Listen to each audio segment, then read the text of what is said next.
নিশ্চয়ই কোনো ওখানে ভারতেও কিছু বামপন্থী টন্থী আছে, তারা আমাদেরকে নকশালের তখন কিন্তু আমাদের রিস্ক ছিল।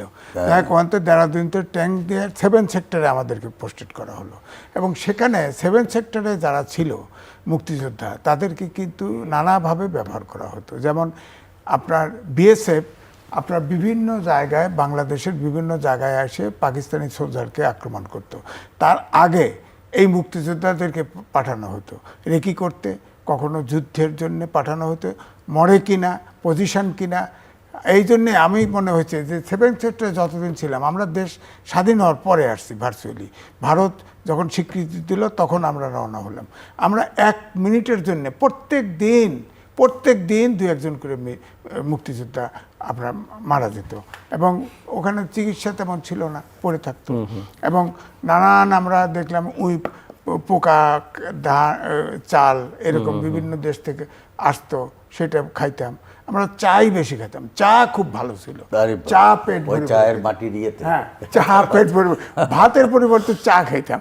আর আখ খেতে যেতাম, ওখানে ট্রেনিং বলবৎ ছিল, আখ খেতে গেলে আখ কামড়ায় ওই ট্রেনিংয়ের সময় আখের রসও খেতাম, এগুলি করতাম। যাই হোক, ওই সময়ে যে 7 সেক্টরে তখন এম.এ. জলিল আওয়ামী লীগের সেক্রেটারি ছিলেন, তিনি কিন্তু 7 সেক্টরের দায়িত্বে ছিলেন। সেক্টর কমান্ডার তো কর্নেল রশিদ সাহেব ছিলেন। তো যাই হোক, তার আর শামসুদ্দিন নামে আরেকজন নওগাঁর এমপি ছিল, তিনি দায়িত্বে ছিলেন। তো আমরা কিন্তু কখনো আশা করি নাই যে আমরা জীবিত থাকবো, কিন্তু যখন আপনার ভারত স্বীকৃতি দিল তখন আমরা ভাবলাম যে আমরা বোধহয় এখন বাঁচতে পারবো। আমরা তখন দিনাজপুর হয়ে দেশে ফিরলাম। কিন্তু আমার কাছে এখনো ডকুমেন্টটা আছে, এটা সিপিবির চেয়ারম্যান ছিল সেলিম ভাই, তার কাছে আছে, যে সারেন্ডার করার যে ডকুমেন্ট, অরিজিনাল ডকুমেন্টটা আমার কাছে দিছে, মোবাইলে আছে। সেখানে কিন্তু বলা হয়েছে যে পাকিস্তানি সোলজাররা যে সারেন্ডার করলো, সেখানে ওসমানী সাহেব উপস্থিত ছিল না, এটা সত্য, কিন্তু তারা কিন্তু আপনার বললো, ওখানে ডকুমেন্টে লেখা আছে যে পাক আর্মি এবং তাদের সহযোগী পাক আর্মি এবং তাদের যত সহযোগী তারা সহ আপনার সারেন্ডার করলো। সেদিন তো পাকিস্তানের সাথে পাকিস্তানের কাছে বলা হয় না, এক দল বলে যে ভারত পাকিস্তানের কাছে সারেন্ডার করছে। এখনও পূর্ব পাকিস্তান অর্থাৎ বাংলাদেশ এখনও পশ্চিম পাকিস্তানের অঙ্গরাজ্য, এভাবে প্রদেশ এভাবে বলা হতো। তো সেদিন তো সারেন্ডার ডকুমেন্ট যেটা আছে, সেই ডকুমেন্টটা তো দুটো জিনিস প্রমাণ। একটা হলো এদেশে যে জামাত ইসলাম সহ যারা ছিল তারা মুক্তিযুদ্ধের বিরোধিতা করছে, এবং তারাও ওই দিন সারেন্ডার করেছে, এবং তারা কিন্তু সিদ্ধান্ত নিয়ে, অর্থাৎ জামাত ইসলামের যে সিদ্ধান্ত নিয়ে কিন্তু পাক হানাদারকে সহযোগিতা করেছে। সুতরাং তারা তো এখন 71-কে বলে না, এই জাতীয় সংসদ ওপেনিং অনুষ্ঠানে যখন আপনার জাতীয় সঙ্গীত বাজত, যেমন দাদা তো খালি, আমরা তো জাতীয় সঙ্গীত পড়লেই তো শরীর গরম হয়ে যেত, জাতীয় সঙ্গীত শুনলেই শরীর গরম হয়ে যেত, অন্য গান তো আছেই। তারপর ওখানে একটা হক কথা ছিল, হ্যাঁ ওটা কিন্তু সঙ্গীতের পাশাপাশি ছিল, হক কথা সাংঘাতিকভাবে দেখা হতো। হ্যাঁ, তো যাই হোক, তো আমার কথা হচ্ছে যে একটাই, যে ধরেন এখন এই সংসদ বসলো, সংসদে দেখেন আমরা কিন্তু এখনো জাতীয় সঙ্গীত পড়লে কোনো জায়গায় আমরা দাঁড়ায় যাই, কেউ অন্য দেশের জাতীয় সঙ্গীত হলো তো আমরা জানিয়ে জানাই, সেখানে তো তাদের একটা জনশ্রুতি তৈরি হলো যে তারা তো মুক্তিযুদ্ধই মানে না, তারা 71 মানে না, তারা বাংলাদেশ মানে না, সুতরাং তারা দাঁড়াবে কেন, রেসপেক্ট দেখাবে কেন? কেন না মানলে তারা জাতীয় সংসদে বসবে কেন?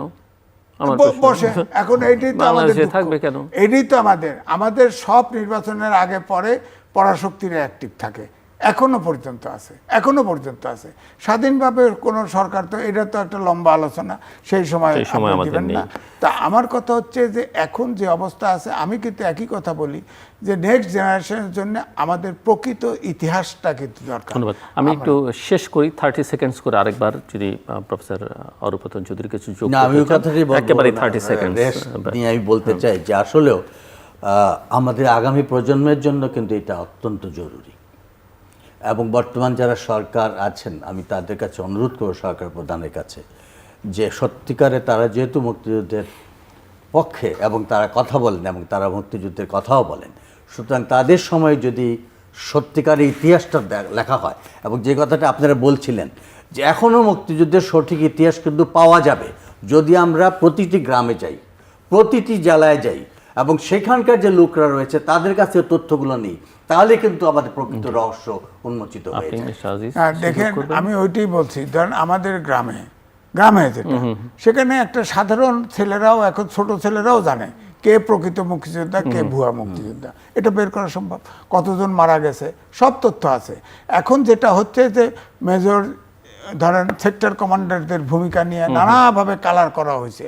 এইখানে ইতিহাসটা সেগুলো তো পলিটিক্যাল বেনিফিটের জন্য যে যার মতো করে করেছে। আমি মনে করব এই সরকার নির্মোহভাবে, অন্তত পক্ষে তারেক রহমান তিনি বিলেতে মানুষ হয়েছেন, আমার মনে হয় মুক্তিযুদ্ধে যেহেতু লালন করে মুক্তিযোদ্ধার দল, প্রকৃত ইতিহাসটা মুক্তিযুদ্ধের থাকা উচিত এবং এই সরকারের সেটা নির্মোহভাবে তিনি তার সরকার করতে পারে। মিস্টার গোলাম মোস্তফা, 30 সেকেন্ডসে যদি আমি আগের কথার ধারাবাহিকতা একটু বলবো। তো 10 নভেম্বরে যখন পাকিস্তানের 15 বালুচ রেজিমেন্টের 72 জন সৈন্য 10 বেঙ্গলের কাছে সারেন্ডার করলো, তখন আমরা উজ্জীবিত হয়ে গেলাম। আমরা মনে হলো আমরা পারি। ওরা যে বললো ভেতো বাঙালি, ভীতু বাঙালি, আমরা তো ফাটিয়ে দিলাম। তখন আমরা দুর্দান্ত রকমভাবে মার্চ করে ফেনী আক্রমণ করলাম। 6 ডিসেম্বর ফেনী মুক্ত হলো। পাকিস্তানি সেনাবাহিনীর অনেকে আহত নিহত হলো। বাকিগুলো 50% ভুরভুরিয়া ঘাট হয়ে চট্টগ্রাম ক্যান্টনমেন্টের দিকে পাড়া গেল, আর বাকি অর্ধেক লাকসাম হয়ে কুমিল্লা ক্যান্টনমেন্টের দিকে। ভোর 5:30 যখন ফেনী মুক্ত হলো, জয় বাংলা স্লোগান দিয়ে হাজার হাজার ফেনীর লোক জেগে আসলো। আমাদেরকে ফুলের পুষ্প বৃষ্টি, মিষ্টি টিষ্টি খাওয়ানো হচ্ছে। আর এসডিও অফিসের সামনে মেজর জাফর ইমাম আপনার স্বাধীন বাংলার পতাকাটা উত্তোলন করলেন, ওই যে হলুদ মানচিত্র খচিত। আমরা হেড়ে গলায় আমার সোনার বাংলা আমরা জাতীয় সঙ্গীত গাইলাম। এরপরে 3 দিন পরে নোয়াখালী সদর মুক্ত হলো। একটা জিনিস খেয়াল করেন, ঢাকা চট্টগ্রাম অর্থাৎ বন্দরনগরী এবং রাজধানীর সংযোগ কিন্তু ফেনীর উপর দিয়ে, কারণ রেল লাইন এবং রোড দুটাই গেছে। যখন ফেনী আমরা দখল করে ফেললাম, স্ট্র্যাটেজিক্যালি অ্যান্ড মিলিটারিলি পাকিস্তানিরা কিন্তু দুর্বল হয়ে গেল। ওটা 10 দিন পরে কিন্তু তারা সারেন্ডার করলো। সো মুক্তিযুদ্ধের এবং মুক্তিযোদ্ধাদের অর্জন সুবিশাল, এটাকে খাটো করা হচ্ছে। আমি এটা তীব্র প্রতিবাদ করছি এবং আমি আজকে 3য় মাত্রা, এবং আপনাকে ধন্যবাদ জানাচ্ছি আমাদেরকে আমন্ত্রণ জানানোর জন্য। আর আমি আজিজ ভাইয়ের সাথে একমত, প্রকৃত ইতিহাস রচিত হওয়া প্রয়োজন। স্বাধীনতার ঘোষণা থেকে আরম্ভ করে এগুলো একটা ন্যাশনাল কনসেনসাস হওয়া প্রয়োজন, এবং আজকে 3য় মাত্রার এখান থেকে নতুন মাত্রা পাক। আমি শুভবুদ্ধি সম্পন্ন রাজনৈতিক নেতৃবৃন্দ, বর্তমান সরকার প্রধান তারেক জিয়া থেকে আরম্ভ করে যারা মুক্তিযোদ্ধারা আমরা এখনো জীবিত আছি, আমাদের তো আছেই। গ্রামে গঞ্জের কথা বললেন মেজর জিয়াউর রহমান কিন্তু এই যে হাসান হাফিজুর রহমানকে দায়িত্ব দিয়েছিলেন, মুক্ত স্বাধীনভাবে কোনো ইন্টারফিয়ারেন্স ছাড়া উনি 16 খণ্ডের কিন্তু স্বাধীনতার ইতিহাস এবং অনেক ডকুমেন্ট রেকর্ডেড করেছে।